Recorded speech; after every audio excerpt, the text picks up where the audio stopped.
मित्रहो नमस्कार। आपल्याकडे ग्रामीण भागात एक म्हण आहे, हवऱ्या हवऱ्या सण कधी गावाच्या आधी। जो हवरा असतो तो इतका स्वार्थी असतो की सगळ्याच्या अगोदर आपल्याला काहीतरी मिळायला पाहिजे असं वाटतं। याचीच जणू प्रचिती यावी यासारखी गोष्ट म्हणजे पूजा खेडकर। UPSC मध्ये कलेक्टर पदासाठी तिची निवड झाली।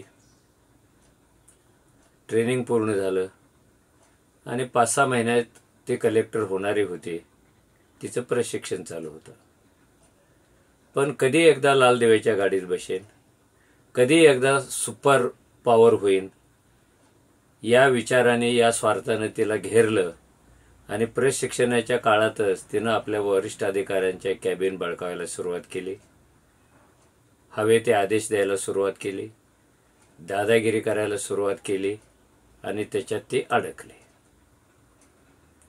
नुसतीच अडकली नाही तर जे खोदकाम चालू झालं त्या खोदकामामध्ये अपंग म्हणून तिने मिळवलेलं प्रमाणपत्र बोगस निघालं। कमी उत्पन्नाचा दिलेला दाखला बोगस निघाला। आई वडिलांची नावं बोगस निघाली आणि असं करत करत तिची प्रशिक्षणार्थी पदातून पुढे मिळणारी नोकरी खलास झाली। याच्यावर देशभर जगभर चर्चा चालू झाली की असं कसं UPSC सारख्या सर्वश्रेष्ठ संस्थेच्या परीक्षांमध्ये होतं। खरं पाहायला गेलं तर भारतातल्या सर्वच परीक्षांना, अगदी बालवाडीतल्या प्रवेशापासून ते UPSC पर्यंत कोणता ना कोणता रोग कधी ना कधी लागत असतो। युवा पिढी पास की नापास ठरवणाऱ्या ह्या परीक्षा स्वतः जेव्हा ऍसिड टेस्टमध्ये उतरतात तेव्हा त्याच नापास होतात। व्यवस्थेतला महत्त्वाचा घटक असणारी ही कृती म्हणजे परीक्षा, तीच जर वारंवार फेल होत असेल तर ह्या शिक्षण व्यवस्थेचं काय होणार आणि काय होत असेल याची कल्पना केलेली बरी। कोणत्या परीक्षेत तिथे भ्रष्टाचार होत नाही? स्कॉलरशिपच्या परीक्षेत होतो, 10वी-12वीला कॉपीचा प्रचंड महापूर येतो, तलाट्याच्या परीक्षेत होतो, शिक्षकाच्या परीक्षेत होतो, टायपिस्टच्या परीक्षेत होतो, MPSCच्या परीक्षेत होतो।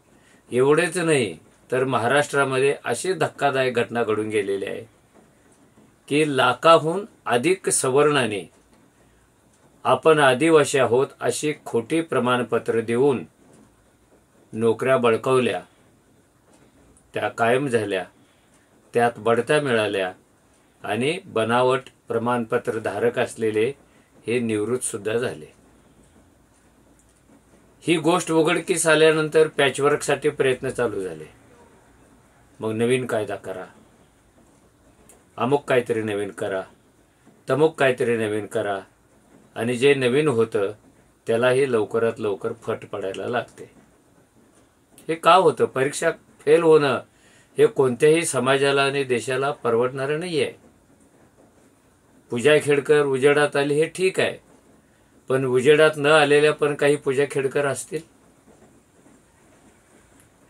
आता त्याची खाणेसुमारी चालू झाली, आता त्याची शवचिकित्सा चालू झाली आणि महाराष्ट्रात एका तहसीलदाराकडे बोगस अपंग प्रमाणपत्र सापडलं। खरं म्हणजे हे एखाद्या बिंदूसारखं आहे, हे वरवरच आहे। जर इथल्या व्यवस्थेने मुळापासून खोदकाम करायचं ठरवलं तर काय काय उजेडात येईल याचा अंदाज येऊ नये इतकी ही सडलेली, कुजलेली आणि दुर्गंधी सुटलेली व्यवस्था आहे। या व्यवस्थेमध्ये जे प्रामाणिकपणे कष्ट करून भाग घेतात त्यांना काय वाटत असेल? कॉपी करणारे, वशिला असणारे, राजकीय प्रभाव असणारे, धनदांडगे असणारे कोणत्याही मार्गाने आणि कोणत्याही पद्धतीनं व्यवस्थेला फट पाडून आपल्याला जिथे पोचायचं तिथे पोचत असतात। इतरांनी काय करायचं? पूजा खेडकर हे पहिलं प्रकरण नाही आहे. ते UPSC मधून बाहेर पडलं म्हणून ते गंभीर आहे. पण UPSC नसलेल्या पण महत्वाच्या संस्था असलेल्या जिथे या परीक्षा होतात तिथे जे काही भ्रष्टाचार होतात त्याचा एकूण समाजावर काय परिणाम होत असेल. तुम्हाला आठवते की नाही मला कल्पना नाही. आपल्या मुलीचे MD परीक्षेतले मार्क वाढवून देण्याच्या प्रयत्नामध्ये एका मुख्यमंत्र्याला राजीनामा द्यावा लागलेला आहे. फार भारी आहे. स्वतः मुख्यमंत्री आहे, त्याची पोरगी MD आहे आणि तिला कमी पडलेला 1 मार्क वाढवून देण्यासाठी जो संविधानाची शपथ घेऊन आलेला आहे, जो निष्पक्षपाती वागण्याची शपथ घेऊन आलेला आहे, जो न्याय वागण्याची शपथ घेऊन आलेला आहे, तो मुख्यमंत्रीच त्याच्यात अडकतो. खरं म्हणजे अप्रामाणिक, बेईमान आणि भ्रष्ट समाजाची पाळेमुळे सुद्धा इथे कसे गच्च रुजलेले आहेत याची ही उदाहरणं आहेत. पूजा खेडकर त्यापैकी एक. शवचिकित्सा चालू होते तेव्हा अनेक प्रश्न तयार होतात. मग तिचे दाखले UPSCने का तपासले नाहीत? UPSC म्हणते तेवढे मोठे आमच्याकडे व्यवस्थाच नाही. हे गाढवाचं उत्तर झालं. तुम्ही देश चालवणारे ब्युरोक्रॅट्स तयार करता आणि त्यांचं कॅरेक्टर, त्यांची पात्रता, त्यांचे कागदपत्र तपासण्याची यंत्रणाच तुमच्याकडे नाही आहे. किती गाढवपणाचं उत्तर आहे. या उत्तरामुळे समाजाचं आणि देशाचं नुकसान कसं होतं? भ्रष्टाचारी तरुणांना प्रतिष्ठा कशी मिळते आणि एका अर्थाने भ्रष्टाचार करायचा परवानाच मिळतो, कारण तो सुरुवातीपासूनच भ्रष्ट करत आलेला आहे. नोकरी लागल्यावर तो कसा वागेल? तो रोज भ्रष्टाचाराचा मंत्र म्हणेल, खोऱ्याने पैसा ओढेल आणि पुन्हा तोच आदर्श अधिकारी म्हणून मिरवला जाईल. ही जी व्यवस्थेला लागलेली कीड आहे, हे सातत्याने परीक्षांचंच नापास होणं आहे आणि याच्यातून आपण सक्षम भारत, प्रामाणिक समाज, आदर्श समाज याची स्वप्न बाळगतो. ही किती मोठी चूक आहे. स्वप्न बाळगायला बंदी नाही आहे, पण स्वप्न उगवण्यासाठी जी काही पेरणी करावी लागते, जे काही खत घालावं लागतं ते घालण्याची तयारी आपल्याकडे नाही आहे. परीक्षांना इतका अवास्तव महत्व आलेलं आहे की जो परीक्षा चांगल्या पद्धतीनं पास होतो त्याला ज्ञानी म्हणण्याची प्रथा आलेली आहे. अरे चांगले मार्क मिळवणारा ज्ञानी कसा काय असतो? आणि ज्याला 1 मार्क कमी पडला तो अज्ञानी असतो का? परीक्षांची सांगड ही मार्काशी जोडलेली आहे, ही स्पर्धेशी जोडलेली आहे, ती जय पराजयाशी जोडलेली आहे आणि त्यातलं यश मिळवण्यासाठी मग काही वेळेला मुलं पाहिजे त्या मार्गाचा अवलंब करतात. आपल्याकडून चुकू नये. महापूर आला असताना सुद्धा दिल्लीतल्या एका इमारतीमध्ये पुरात अभ्यासाला जातात आणि मरतात. मार्क कमी पडतील या भीतीनं आत्महत्या करतात. मार्क कमी पडल्यावर सुद्धा आत्महत्या करतात. हा देश कोणाचा आहे? अप्रामाणिकपणे पाहिजे ते पद मिळवणाऱ्या तरुणांचा आहे की अपयश पचवण्याची क्षमता राहिली नाही म्हणून आत्महत्या करणाऱ्या तरुणांचा आहे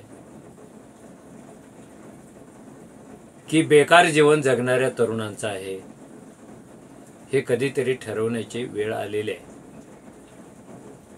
राज्यकर्त्यांच्याकडे इच्छाशक्ती असेल, राज्यकर्ते जर चांगल्या समाजाचं आणि देशाचं स्वप्न पाहत असतील आणि समाज अशा स्वप्नांना पाठिंबा देणार असेल तर हे जे झटपट यश मिळवण्याचे मार्ग, हे भ्रष्ट मार्गाने यश मिळवण्याचे मार्ग बंद पडायला किमान मदत तरी होईल.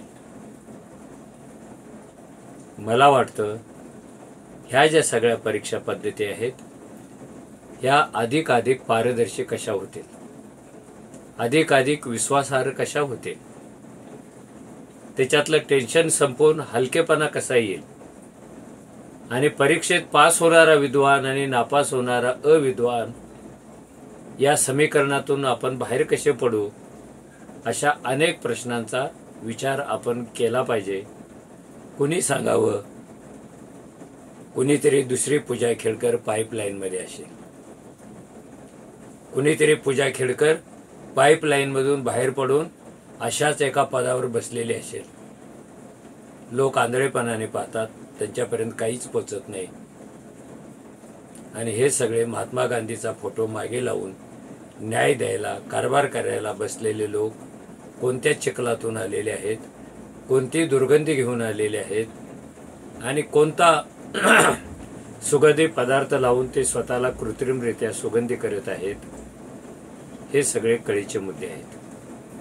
मला वाटतं चांगल्या समाजाचं स्वप्न पाहणारे, चांगल्या प्रशासनाचं स्वप्न पाहणारे या सर्वांची जबाबदारी आहे की आपल्या परीक्षांची विश्वासार्हता कशी वाढेल, त्या घेणाऱ्या संस्थांची विश्वासार्हता कशी वाढेल आणि अतिशय खेळकरपणाने मुलं या परीक्षांना सामोरे कसं जातील हे आता पाहायला पाहिजे असं मला वाटतं.